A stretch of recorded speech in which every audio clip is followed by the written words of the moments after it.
kangen sama ngono aku Rene.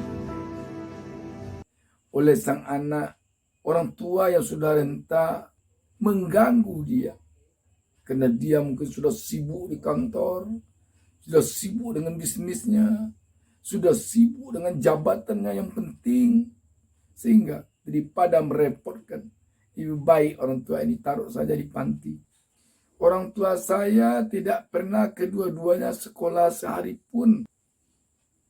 Namun sahabat, karena orang tua saya yang tidak sekolah itu, karena orang tua saya membesarkan saya dengan nasi pisang, dengan nasi jagung itu, maka saya bisa seperti sekarang.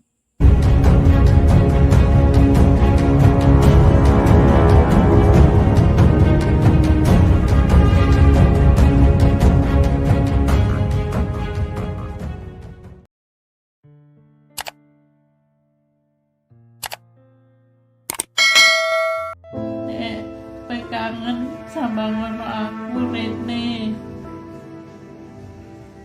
Gria lansia Husnul Hatimah kini menjadi pusat perhatian publik. Hal itu dikarenakan 3 orang bersaudara menitipkan ibu kandungnya ke panti jompo.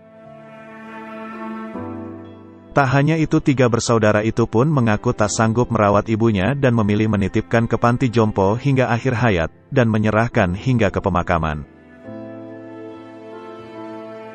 Hingga berita ini viral, ketiga bersaudara itu pun kabarnya ingin membawa pulang Ibu Trimah.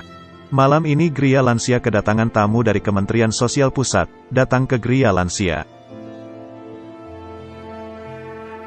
Klarifikasi terkait Mbah Trimah. Dalam wawancara dengan Ibu Trimah langsung malam ini, didapatkan data, Bu Trimah memilih untuk tetap tinggal di Gria Lansia. Beliau mengaku betah di panti daripada dibawa pulang.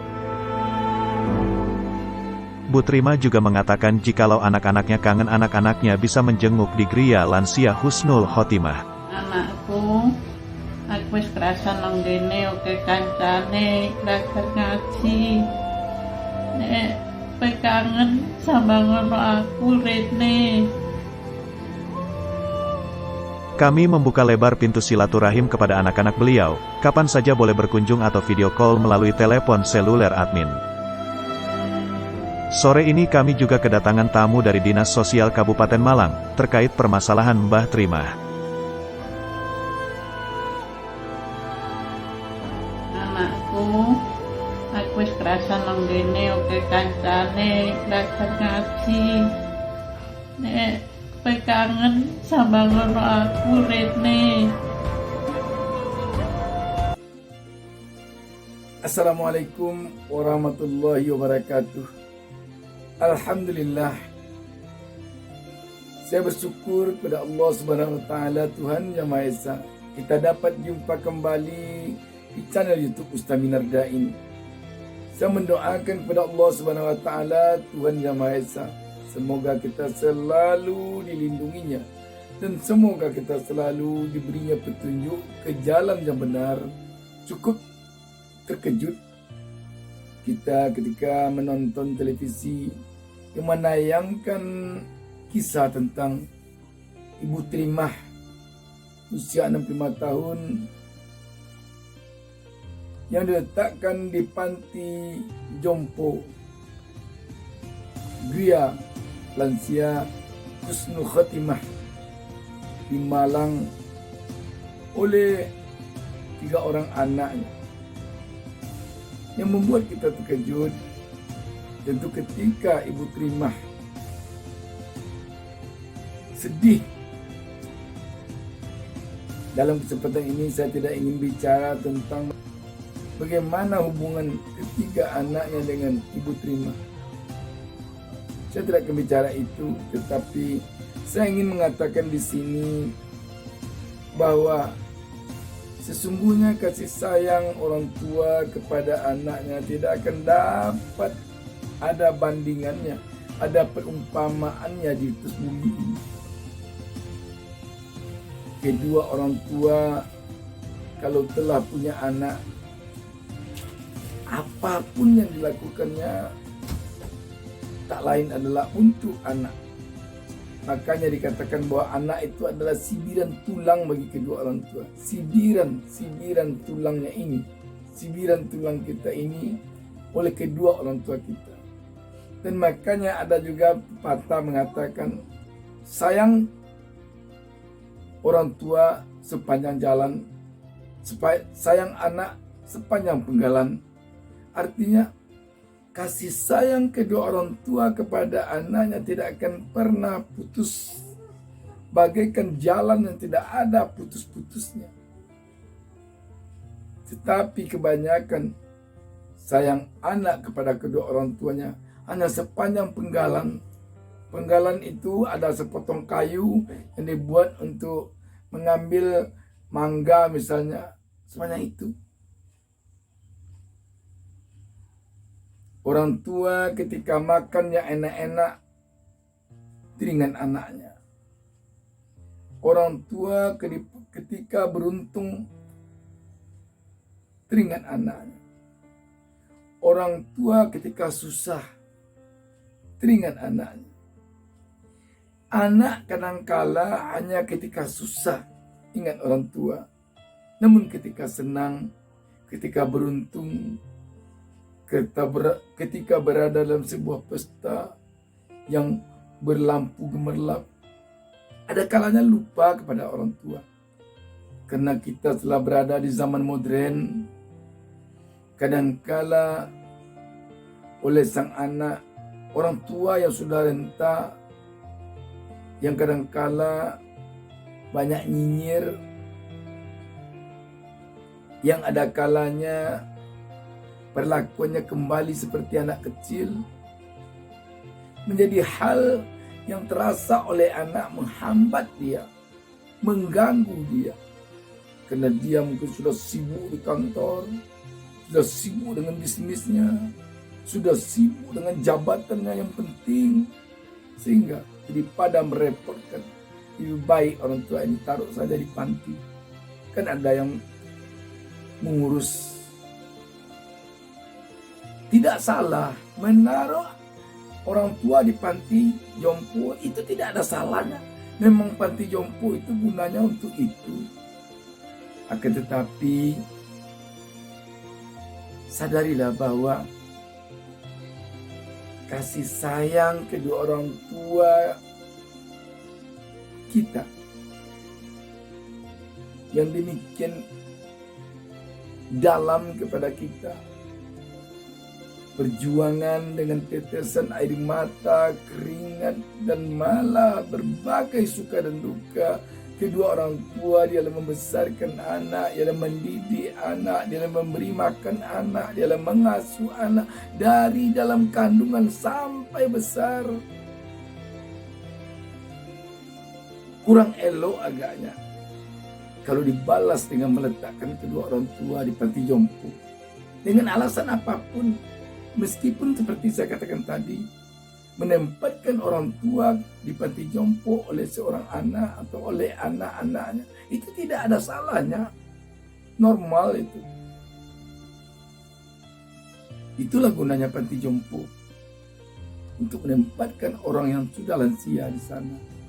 Dan tidak produktif lagi. Yang hanya menunggu hari kematian.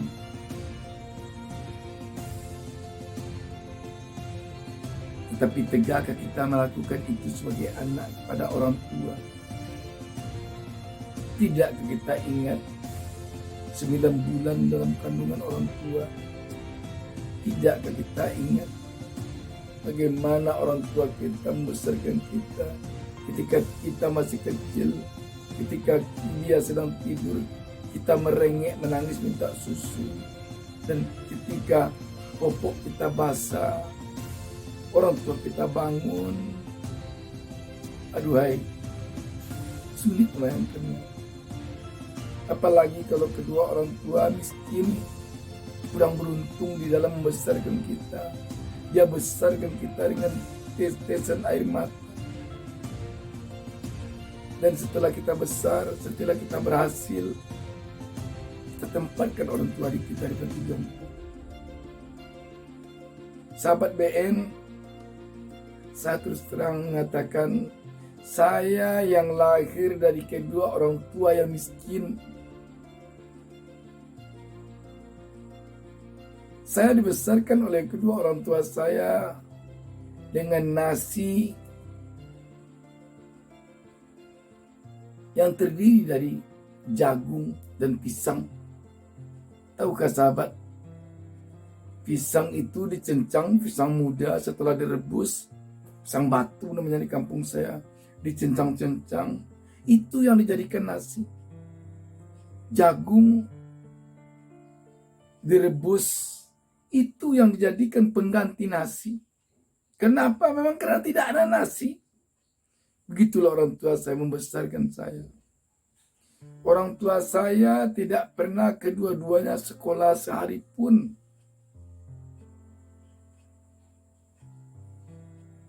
Namun sahabat, karena orang tua saya yang tidak sekolah itu, karena orang tua saya membesarkan saya dengan nasi pisang, dengan nasi jagung itu, maka saya bisa seperti sekarang.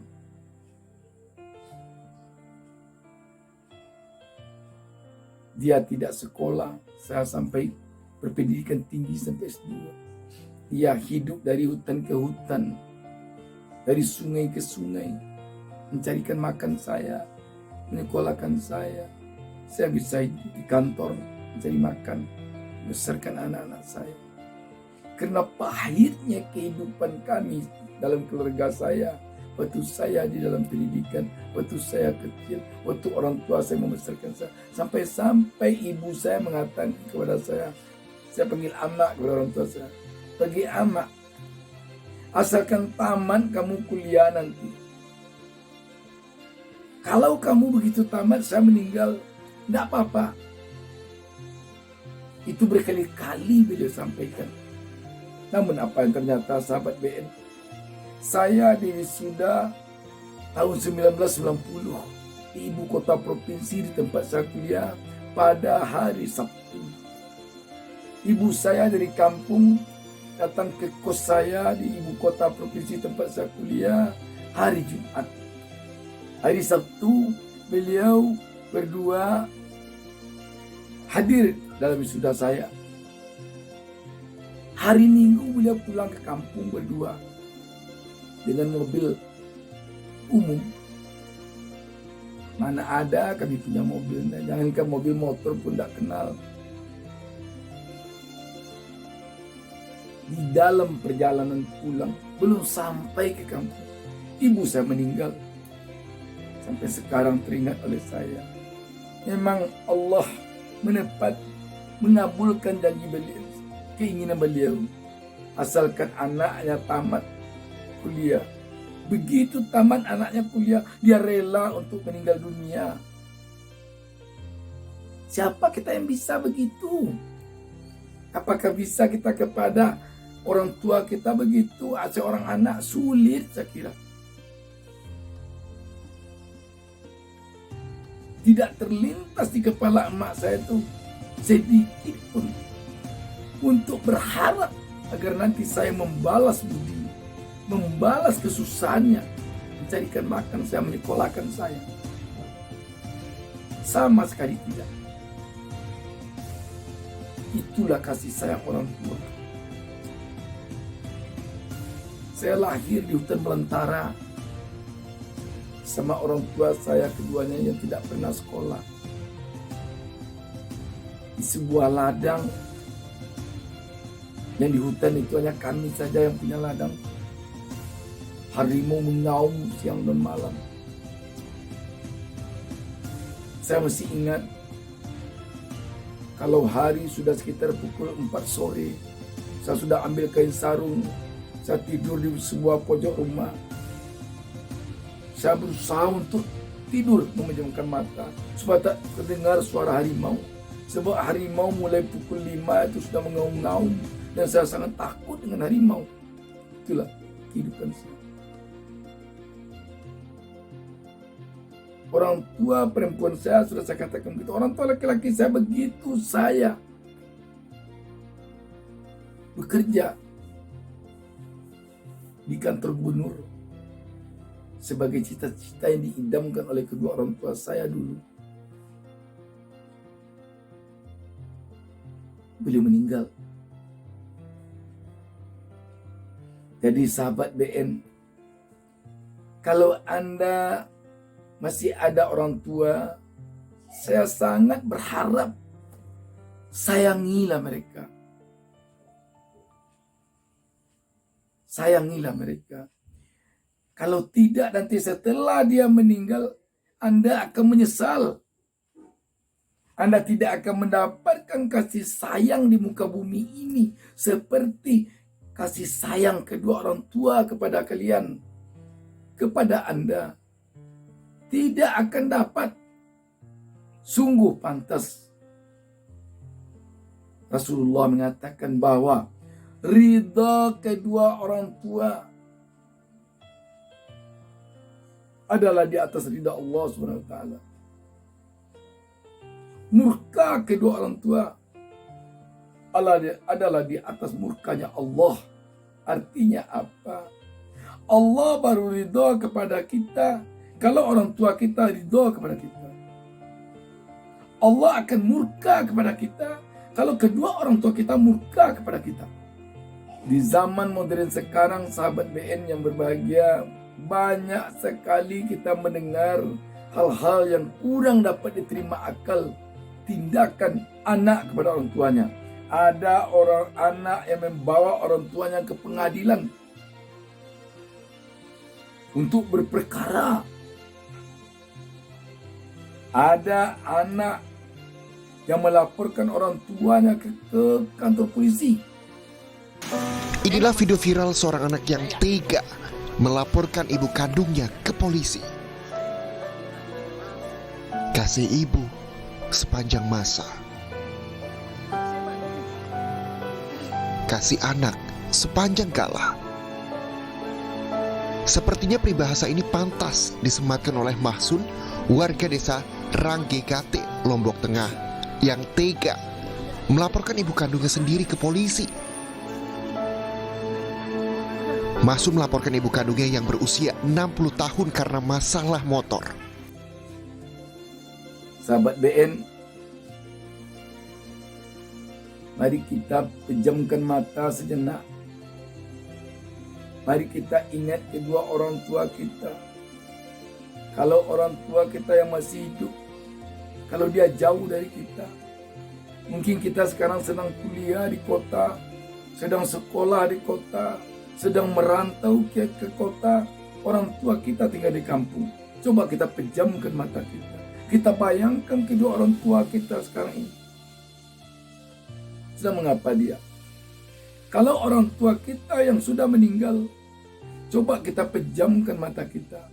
Kita bayangkan jasad orang tua kita yang terbujur di dalam kubur sendirian saja. Setelah itu, coba renungkan bagaimana orang tua kita yang perempuan mengandung kita 9 bulan, melahirkan kita, membesarkan kita. Bagaimana orang tua laki-laki kita mencukupkan kebutuhan kita. Jadi sahabat BN, mari kita renungkan. Jangan sampai era modern ini membuat kita durhaka kepada orang tua. Ibu terima mungkin hanya satu di antara sekian ibu-ibu sekarang yang ditempatkan oleh anak-anaknya di panti jompo atau ditinggalkan oleh anak-anaknya tengah jalan, bisa jadi.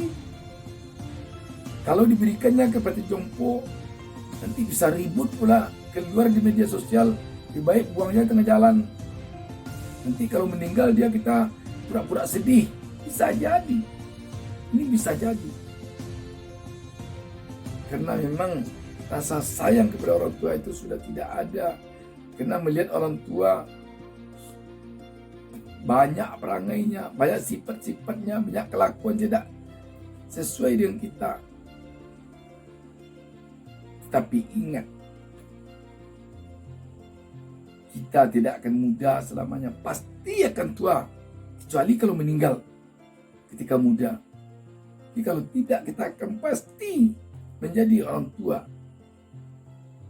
Kalau sekarang kita membuang orang tua kita di tengah jalan, kalau sekarang kita sering membentak-bentak orang tua kita, kalau sekarang ketika muda ini kita meletakkan orang tua kita di panti jompo, jangan nanti menyesal kalau semua perlakuan itu kita terima ketika kita telah tua pula.